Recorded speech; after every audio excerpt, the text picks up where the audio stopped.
I'm probably going to ask you this anyway. So you're in Wembley in a queue. Is that 1992? I think it was. That's correct. Yeah. I mean, basically, it was. I had been working with virtual reality modeling of large-scale interactive systems. I got stuck in a queue and realized the queue was moving in a rather unusual fashion to the conventional wisdom of crowd flow at that time. And it was really a sort of emperor's new clothes moment, because I had a couple of articles published about it, and it was on I think Tomorrow's World. Oh yeah, I used to watch that. It was Yeah, was it? it was live at that time. And what was hilarious about it was we had a virtual reality model of a crowd showing on the screen, but the host at the time, we were using three-dimensional space mice and all sorts.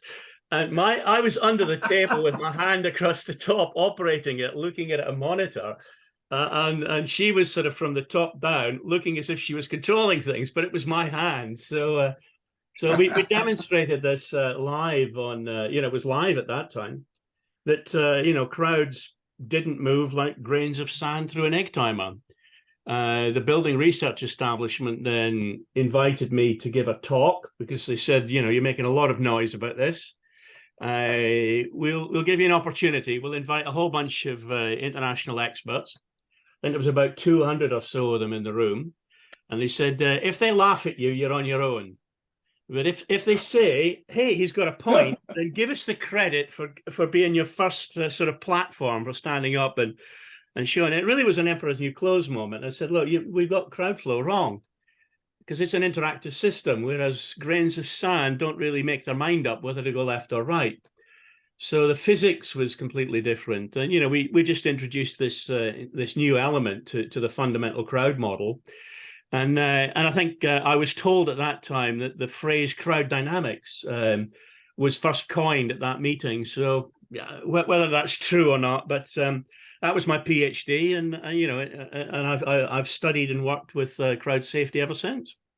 Well, that's great, Keith. But I was just going to ask you went to see.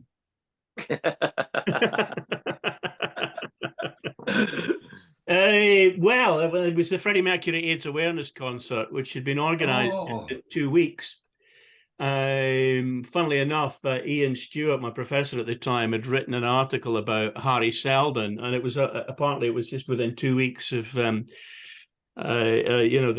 author of the Foundation series, Isaac Asimov, dying. So there was a kind of coincidence and happenstance there. But yeah, Freddie Mercury AIDS awareness concert, 1992. It was a fabulous concert, but we got stuck for 4 hours trying to get in. So it gives you some idea of, I don't get stuck in queues anymore.